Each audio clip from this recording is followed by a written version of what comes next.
Good morning, folks. Jason Chrisman, JC's Bees, your Central Ohio beekeeper. You see I got the beehives there in the background. The bees are doing quite well, but we're going to talk about something a little bit different today.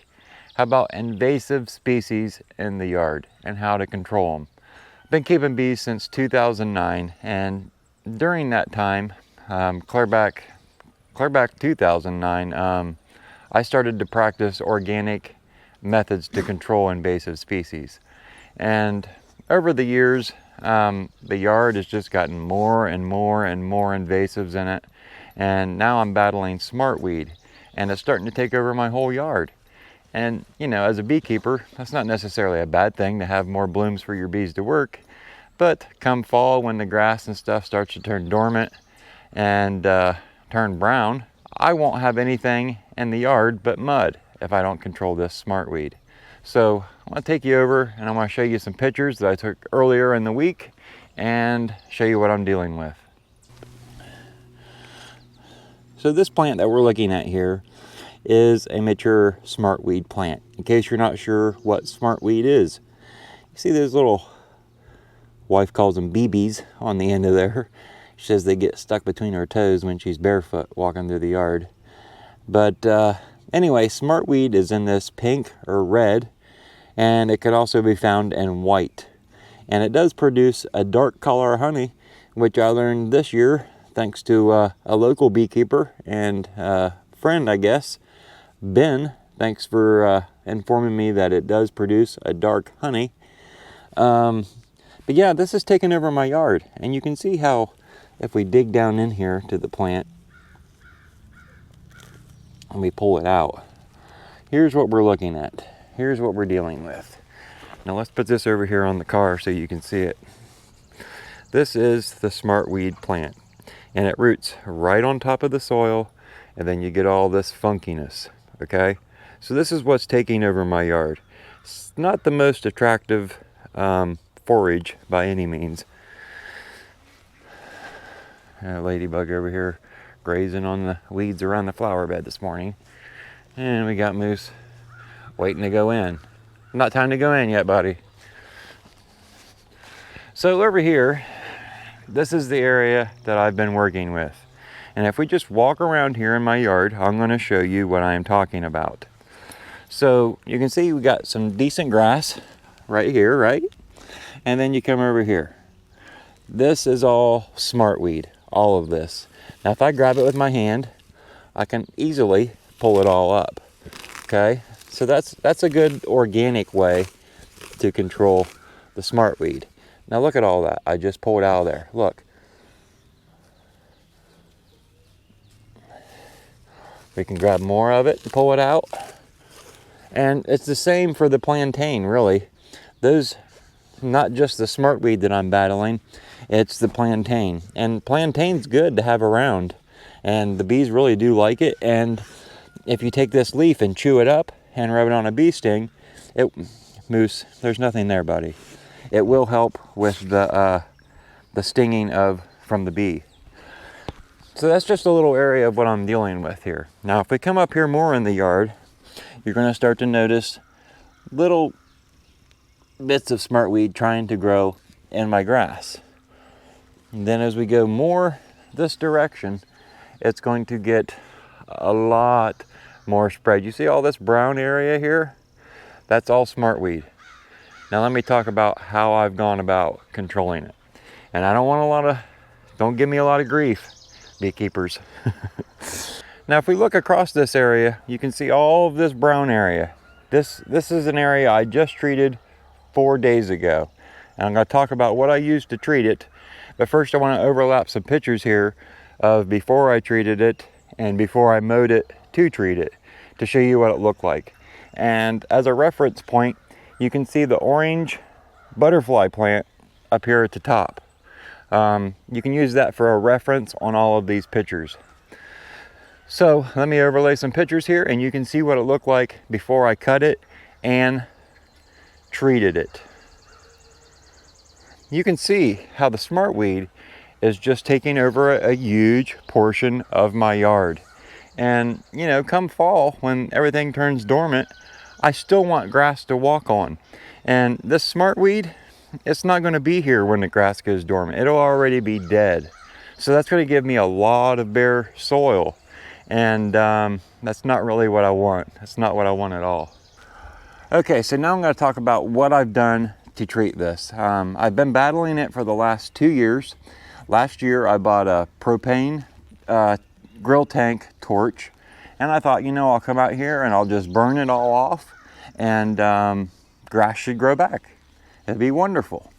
Well, I came out here for about 45 minutes and I burnt an area that wasn't no bigger than 6 foot by 6 foot. I could not believe the time it took to actually char it all enough to where it was dead. So, you know, I got to looking around, I'm like, wow, this is going to take forever. This isn't going to be my method. I just don't have the time to invest in standing out here with a flamethrower all day burning grass. I just don't have the time. So I started to do some more research. What's another way I can go about controlling these weeds and get them out of my yard? So I asked some friends on Facebook what they suggested, and a lot of them suggested, you know, chemicals that I wasn't really fond of. I didn't have really any experience with, but I just wasn't fond of, you know, the idea of chemicals being used at all. I've got bees over here. I've got my Apiary bee yard over here, and there's just too many bees here to be using chemicals. Well, that's what I thought. I ended up getting on Amazon and I bought me this bottle of 2,4-D. I know a lot of people, including myself, well, I wasn't a fan of it, but it's kind of winning me over because of what it's doing for me. This stuff here is actually pretty amazing if it's used correctly. And I'm not just saying use correctly as for the application and spraying it, I'm saying use correctly when you have bees. And it can be done. I've been doing it all summer long. And I'm going to explain to you now how that is. So what I do is, in the evenings, we do have poultry that free ranges daily. And at first, this was a big concern because the bottle says if you have grazing livestock to wait something like 30 days before you let them graze the area that you sprayed. So the first time I applied this, I set up some portable poultry netting. It's electrified. I put it around the area that I was going to spray. I sprayed it all. I waited like, I don't know, 2 weeks, not nearly a month or 30 days, and I took it down. And the reason I took it down before the 30 days is we had a lot of rain at that time. I thought, you know, that's probably flushed it all away. I'm just going to go ahead and take it down. It's a nuisance to walk around. I need to mow the yard. It's a nuisance to be in the yard. I should be mowing that area. So I ended up taking the netting down. And I noticed that none of the birds were entertained by the area with smartweed. There just wasn't the bugs or the grass or whatever they wanted to forage wasn't where the smartweed was. So ever since, I haven't set up the netting, and I haven't had any issues with any of my ducks or my chickens with this being applied to the grass or the smartweed. So what I've been doing now is I'll come out here in the evening about 7:30, 8 o'clock. All my birds are in. I've done closed them all in for the night. I'll run the mower over the area. I'm going to spray it, and that's just to shorten it and to take any blooms off of it. If you don't have blooms on it, there's really no reason for the bees to entertain the plant, right? So I'll mow it, and I'll mow it short. And then right after I mow it, I'll grab my pump up sprayer. I put a couple capfuls of this. I think my last treatment, I put 5 capfuls in my 1 gallon sprayer, and I hit this smartweed. And you can see it is killing it. So what I'm trying to say here is maybe my mind shouldn't have been so narrowed that chemicals can't be used when you have bees. It's just the way that you go about it. And by putting my birds away in the evening, the traffic's starting to slow down.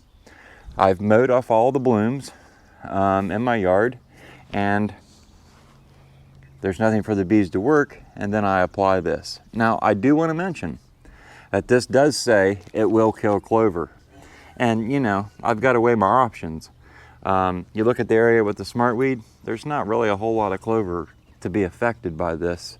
But there is a little bit. I am going to lose that because this will kill it. But the amazing thing about this is it doesn't affect any of your grass. only the broadleaf plants that are growing in your yard die. So I can spray this right on the grass in my yard and smartweed and the plantain. The grass isn't affected. The plantain and the smartweed die off. It's just amazing. So this is what I'm using to start treating the smartweed in my yard. Now if we go back here and look,